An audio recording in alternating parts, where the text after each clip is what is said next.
Hello friends, स्वागत है आपका online teaching platform Vashishtha Gurukulam में। पिछले क्लास में आप लोगों ने मौर्य वंश के बारे में पढ़ा था। मौर्य वंश का लिंक वीडियो के नीचे डिस्क्रिप्शन में डाल दिया गया है। आज की क्लास में हम गुप्त वंश को पढ़ेंगे, तो चलिए शुरू करते हैं। गुप्त साम्राज्य। राजनीतिक इतिहास को देख लेते हैं। गुप्त साम्राज्य का उदय 3री शताब्दी के अंत में प्रयाग के निकट कौशाम्बी में हुआ था। कहाँ पर हुआ था? प्रयाग के निकट कौशाम्बी में हुआ था। गुप्त राजवंश का प्रथम शासक या संस्थापक कौन था? श्रीगुप्त था। गुप्त वंश का प्रथम महान सम्राट चंद्रगुप्त प्रथम था।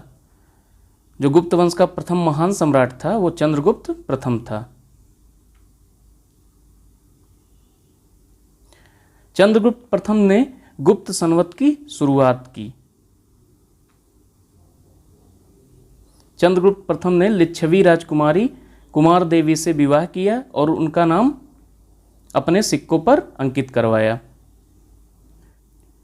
चंद्रगुप्त प्रथम का उत्तराधिकारी समुद्रगुप्त हुआ, जो 335 ईस्वी में राजगद्दी पर बैठा।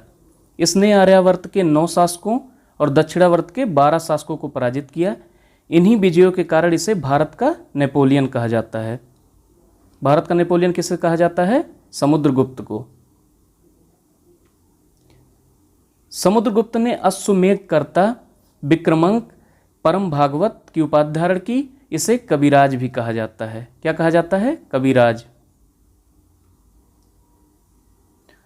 समुद्रगुप्त विष्णु का उपासक था तथा संगीत प्रेमी भी था। ऐसा अनुमान उसके सिक्कों पर उसे बीड़ा वादन करते हुए दिखाया जाने से लगाया जाता है। उसके सिक्कों पर उसे बीड़ा वादन करते हुए दिखाया गया है। समुद्रगुप्त का दरबारी कवि हरिसेड़ था। कौन था? हरिसेड़। हरिसेड़ द्वारा रचित प्रयाग प्रशस्त से समुद्रगुप्त के विजय अभियान का पता चलता है। समुद्रगुप्त का उत्तराधिकारी चंद्रगुप्त द्वितीय हुआ, जो 380 ईस्वी में राजगद्दी पर बैठा। चंद्रगुप्त द्वितीय के शासनकाल में चीनी यात्री फाहियान भारत आया। फाहियान किसके काल में आया था? चंद्रगुप्त द्वितीय के कार्यकाल में। चंद्रगुप्त द्वितीय ने विक्रमादित्य की उपाधि धारण की। विक्रमादित्य की उपाधि किसने धारण की थी? चंद्रगुप्त द्वितीय ने। शकों पर विजय के उपलक्ष्य में चंद्रगुप्त ने चांदी के सिक्के चलाए तथा शकारी की उपाधि धारण की। चंद्रगुप्त द्वितीय का राजकवि शाब था। कौन था? शाब था। चंद्रगुप्त द्वितीय के समय पाटलिपुत्र एवं उज्जैनी विद्या के प्रमुख केंद्र थे। धन्वंतरी चंद्रगुप्त विक्रमादित्य के 9 रत्नों में से एक थे। ये आयुर्वेदिक शास्त्र के प्रकांड पंडित थे।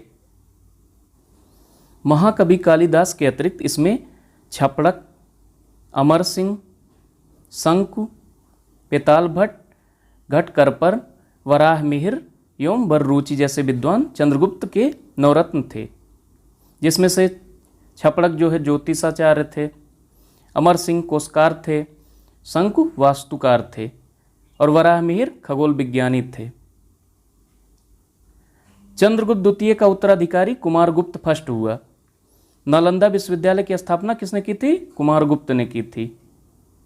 कुमारगुप्त का उत्तराधिकारी स्कंदगुप्त हुआ। स्कंदगुप्त के समय हूणों का आक्रमण आरंभ हो गया था। हूणों का आक्रमण किसके समय में आरंभ हुआ था? स्कंदगुप्त के समय में। जूनागढ़ अभिलेख से ज्ञात होता है कि स्कंदगुप्त ने मौर्यों द्वारा निर्मित सुदर्शन झील की मरम्मत कराई। गुप्त वंश का अंतिम शासक विष्णुगुप्त था। आइए गुप्तकालीन प्रशासन को देख लेते हैं। प्रशासन के शीर्ष पर राजा था। राजा के द्वारा परम भट्टारक, महाराजाधिराज जैसी भारी भरकम उपाधियां ली गई थी। गुप्त साम्राज्य की सबसे बड़ी प्रादेशिक इकाई देश थी, जिसके शासक को गोपना कहा जाता था। क्या कहा जाता था? गोपना। एक दूसरी प्रादेशिक इकाई भुक्ति थी, जिसके शासक उपरिक कहलाते थे। भुक्ति के नीचे विषय नामक प्रशासनिक इकाई होती थी, जिसके प्रमुख विषयपति कहलाते थे। प्रशासन की सबसे छोटी इकाई ग्राम थी। ग्राम का प्रशासन ग्राम सभा द्वारा संचालित होता था। ग्राम सभा का मुखिया ग्रामिक या महत्तर कहलाता था। ग्राम समूहों की छोटी इकाई को पेठ कहा जाता था। क्या कहा जाता था? पेठ कहा जाता था। गुप्तकालीन अधिकारी और उनके विभागों को देख लेते हैं। महाबलाधिकृत किसे कहते थे? सेनापति को। महादंडनायक न्यायाधीश को। संधि विग्रहिक युद्ध तथा शांति के मंत्री को। दंडपाशिक पुलिस विभाग का सर्वोच्च अधिकारी। आइए गुप्तकालीन समाज को देख लेते हैं। गुप्त काल तक आकर वर्ण अनेक जातियों उपजातियों में बट गया। विदेशी लोगों का आगमन, भूमिदान से कायस्थ व महत्तर जैसी नवीन जातियों की आवश्यकता तथा जनजातियों का कृषि कार्य से जुड़ना आदि इस सामाजिक परिवर्तन के कारण थे। कायस्थों का सर्वप्रथम वर्णन याज्ञवल्क्य स्मृति में मिलता है। पहली बार किसी के सती होने का प्रमाण 510 ईस्वी के भानुगुप्त के एरड़ अभिलेख से मिलता है। कहाँ मिलता है? भानुगुप्त के एरड़ अभिलेख से। इस काल में वैश्यों की सामाजिक दशा में गिरावट किंतु शूद्रों की स्थिति में सुधार दिखाई देती है। अब आइए गुप्तकालीन अर्थव्यवस्था को देख लेते हैं। गुप्तकालीन आर्थिक जीवन में एक और जहां मुद्रा अर्थव्यवस्था और वाणिज्यिक व्यापार में गिरावट देखी गई, वहीं कृषि अर्थव्यवस्था में प्रसार हुआ। मुद्रा अर्थव्यवस्था और वाणिज्यिक व्यापार में ह्रास देखा गया तथा कृषि अर्थव्यवस्था में प्रसार हुआ। गुप्त शासकों ने सर्वाधिक स्वर्ण मुद्राएं जारी की। गुप्त शासकों ने सर्वाधिक स्वर्ण मुद्राएं जारी की, जिन्हें उनके अभिलेखों में दिनार कहा गया है। क्या कहा गया है? दिनार कहा गया है। चांदी के सिक्कों को रुपयका कहा गया है। इस काल में मंदिरों और ब्राह्मणों को जो भूमि दान में दी गई थी उसे अग्रहार कहा जाता है। क्या कहा जाता है? अग्रहार। भूमि और उसका अर्थ जो है क्षेत्र, खेती करने योग्य भूमि को कहते थे। वास्तु, निवास करने योग्य भूमि को कहते थे। खिल, कृषि योग्य जो भूमि नहीं होती थी उसे खिल कहते थे। अपरहत, जंगली भूमि को कहते थे। अब गुप्तकालीन धर्म को देख लेते हैं। पहली बार देवताओं की मूर्तियों को मंदिरों में स्थापित कर उनकी उपासना गुप्त काल में आरंभ हुई। जो मंदिरों में मूर्तियां रखी गई वो सबसे पहले गुप्त काल में रखी गई। गुप्त शासक वैष्णव धर्म के अनुयायी थे तथा उनकी उपाधि परम भागवत थी। कौन सी उपाधि धारण करते थे? परम भागवत की। इसी काल में विष्णु के साथ ब्रह्मा और महेश के रूप में त्रिदेव की परिकल्पना विकसित हुई। विष्णु वाहन गरुड़ गुप्तों का राज चिन्ह था। अब आइए गुप्तकालीन प्रसिद्ध मंदिरों को देख लेते हैं। विष्णु मंदिर कहां पर था? तिगवा, जबलपुर में। शिव मंदिर भूमरा, मध्य प्रदेश में स्थित है। पार्वती मंदिर नैना कुठार, मध्य प्रदेश में। दशावतार मंदिर देवगढ़, कहां पर है? ललितपुर में। ललितपुर में। और भीतरगांव का लक्ष्मण मंदिर कानपुर में है। अब गुप्तकालीन साहित्य को देख लेते हैं। मृच्छकटिकम शूद्रक इसके रचनाकार हैं। मुद्रा राक्षस और देवी चंद्रगुप्तम के रचयिता कौन है? विशाख दत्त। पंचतंत्र किसने लिखा? विष्णु शर्मा ने। स्वप्नवास व दत्ता भास द्वारा लिखा हुआ है।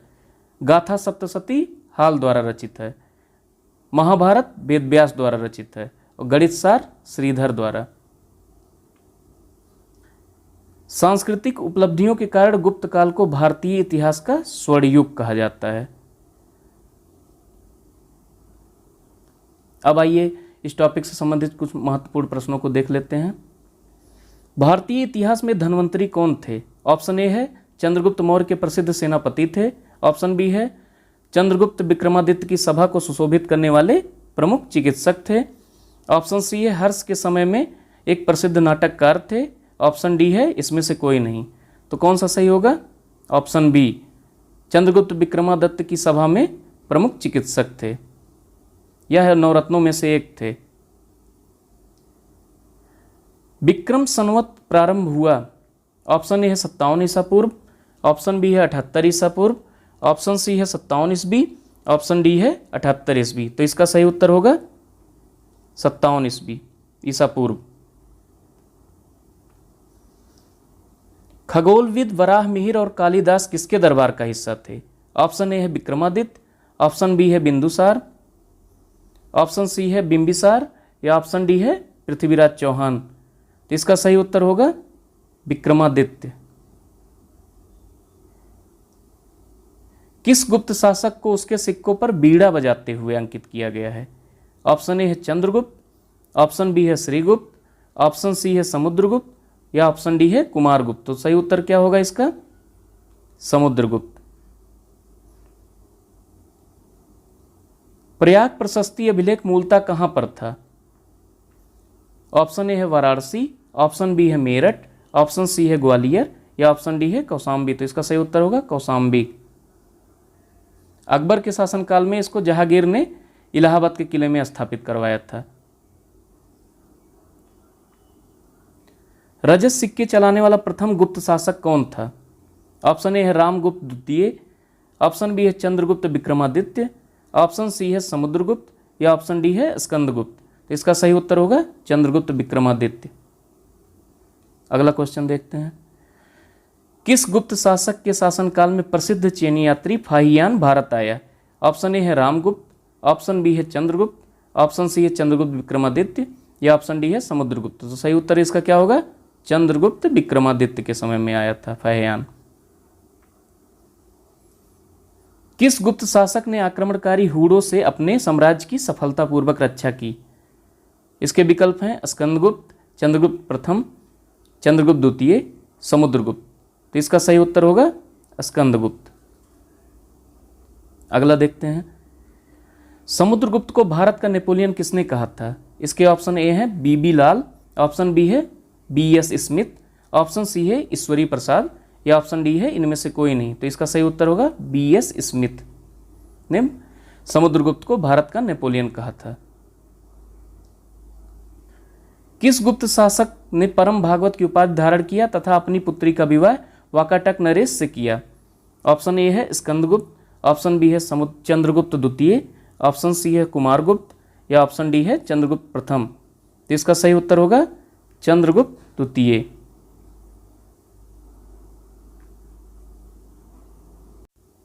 दोस्तों, तो इतिहास की अगली कड़ी में हम वर्धन वंश में हर्षवर्धन को पढ़ेंगे। आप अगले वीडियो को जरूर देखिएगा। इस वीडियो को लाइक करें और ज़्यादा से ज़्यादा शेयर करें ताकि और भी विद्यार्थियों को इसका लाभ मिल सके। चैनल को सब्सक्राइब कर लें ताकि अगला वीडियो आप तक तुरंत पहुंच सके। धन्यवाद।